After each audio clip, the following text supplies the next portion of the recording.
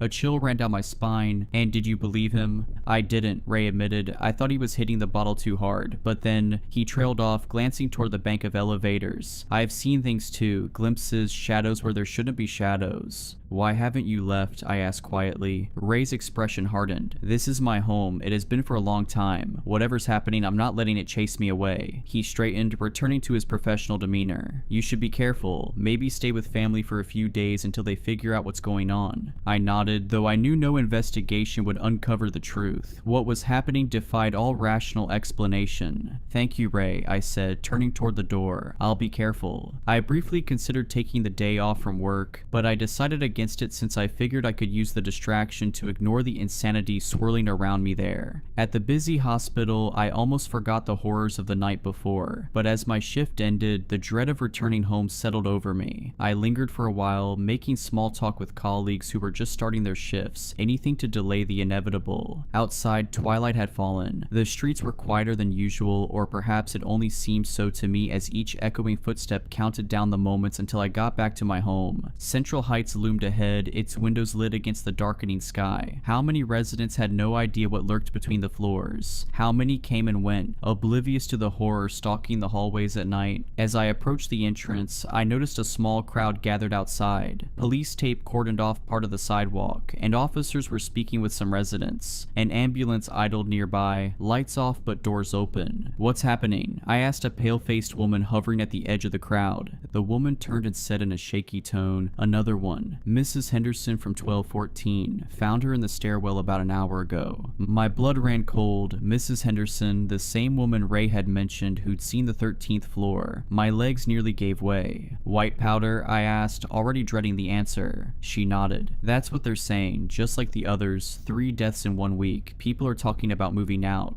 I pushed through the crowd toward the entrance. Ray wasn't at his post, probably being questioned by the police, and the other night doorman looked visibly shaken. "Excuse me," he called as I passed. "They're advising residents to stay elsewhere tonight if possible. Building management is putting people up at the Coventry Hotel until they determine if there's an environmental hazard." "Thanks," I mumbled in a terrified daze. I wasn't in any mood to argue. I headed for the Coventry Hotel, hoping for a night's safety away from the building and its haunting specter of death. After checking into my room, my mind whirled with doubt and fear. The terrifying enigma of Central Heights dominated my thoughts, compelling me to consider leaving. Whatever was happening in that building, be it a deadly hallucinogenic powder or the grim specter of death itself, it did not matter anymore. I had to get out. The urge to flee was overwhelming, though a small, nagging part of me hesitated at the idea of abandoning the familiar for the unknown. I didn't have much money, and while I could potentially find a smaller place and hire movers to leave that cursed building behind, the decision felt more daunting than ever. I eventually resolved to leave and find someplace else to live. It was a hasty decision, but I grimly speculated that it might be a life or death situation, and I shuddered at the thought of the people I knew who had already been taken. With that resolution, I tried to settle down, and at last, I fell into a relatively comfortable sleep. Then, as if in the very next moment, my eyes snapped open in a flash. To my horror, I was alone in the elevator. White dust was everywhere on the floor, swirling in the air, coating my skin. The numbers on the panel flickered, and a single glowing button remained, 13. I hadn't pressed it, but the elevator moved anyway, descending to a floor that shouldn't exist. When the doors opened, I didn't see a hallway, but a vast, cavernous space. White dust drifted like snow in stagnant air. In the center stood that hooded figure, even taller than before, its skeletal hands extended toward me. At its feet lay 3 bodies, Mrs. Donovan, Chelsea, and Mrs. Henderson, their skin bleached white, eyes open yet unseeing. Behind the figure, more shapes emerged from the swirling dust, dozens, hundreds of them, all victims of the thing that dwelled between floors, and it was waiting for me to join them. Despite my overwhelming horror, a strange compulsion tugged at me, defying all logic. Before I could resist, my feet moved on their own, carrying me toward the morbid sight. The doors closed behind me with a metallic groan, and in the distance I heard the faint hum of the retreating elevator, leaving me alone with that enigmatic figure. It moved ahead, its long coat dragging along the floor and leaving a trail of white, chalky dust. In a daze, I followed as the oppressive silence wrapped around me like a shroud. The hallway seemed to stretch on endlessly, its walls lined with doors that bore no resemblance to those in my own building. They were older, heavier, each adorned with strange symbols that pulsed faintly in the dim light. Abruptly, the figure halted, tilting its head slightly as if straining to listen to something. I strained my ears, desperate to catch any sound, but only near silence met me. Then, almost imperceptibly at first, I began to hear a faint whisper, soft and indistinct, steadily growing louder. The sound sent shivers down my spine, completely out of place in that world. The figure turned to face me, and for the first time, I noticed a subtle movement beneath its hood. Shadows twisted and writhed within. My breath caught as the figure raised a hand, its impossibly long, pale fingers pointing toward a door at the far end of the hall. As the whisper grew clearer, a jolt of terror struck me when I heard my name called repeatedly in a voice disturbingly familiar. The door at the end of the hall creaked open by itself, revealing a space bathed in eerie, flickering light. I took a hesitant step back, but it was too late. The figure seized my arm with a cold, unyielding grip and pulled me forward. I stumbled toward the open door as the whispers crescendoed into a deafening roar, and in that moment, I stepped through the threshold into a nightmare from which I might never awake. And yet I did wake, gasping and tangled in sweat-soaked sheets. The hotel room was dark except for the red glow of the digital clock reading 3:13 a.m. My heart pounded painfully against my ribs as I fumbled for the bedside lamp. Light flooded the room, revealing ordinary hotel furnishings. No dust, no figures. Just a bland room with standard artwork and heavy curtains drawn against the night. I collapsed back onto the pillows, trying to slow my breathing. It had just been a nightmare, but as I glanced toward the carpet near the door, I saw a fine white powder dusting the threshold, as if someone or something had tried to enter. Frozen, I stared at the white trace. It hadn't been there when I checked in. Then a sinking dread gripped me. My eyes darted down to my feet, now engulfed in a thick layer of the eerie, chalky substance. Panic surged as I bent to touch my foot, and there it was, a bruise, vivid and sinister, marking the exact spot where an otherworldly hand had seized my arm with unyielding force. Desperation clawed at my mind as I scrambled for a shred of logic, but only chaos answered. The figure had found me. Even here, miles from Central Heights, it had tracked me down, or perhaps I'd even ventured into its lair in my sleep. It couldn't be real, but the powder by the door and on my feet was real. The deaths were real, and whatever was hunting me wouldn't stop until it had claimed me too. I hurriedly dressed, hands shaking as I stuffed my few belongings into a bag. I knew I had to leave, to put as much distance as possible between myself and everything here. I crossed several state lines and did not have a destination, besides as far away as I could get from that nightmare and the being that might even now still be searching for me. Yet, even abandoning my possessions and leaving, doubt still gnaws at my resolve. Perhaps leaving the city entirely and abandoning everything might be enough. But deep down, I wonder whether it could ever be enough. I don't know if I can ever outrun the shadow of death itself that haunts the 13th floor. If you enjoyed these stories, please consider subscribing and liking this video. Let me know your thoughts of these stories in the comments below. I frequently talk to my viewers there. But anyways, I hope you were creeped out. Just kidding. Stay safe.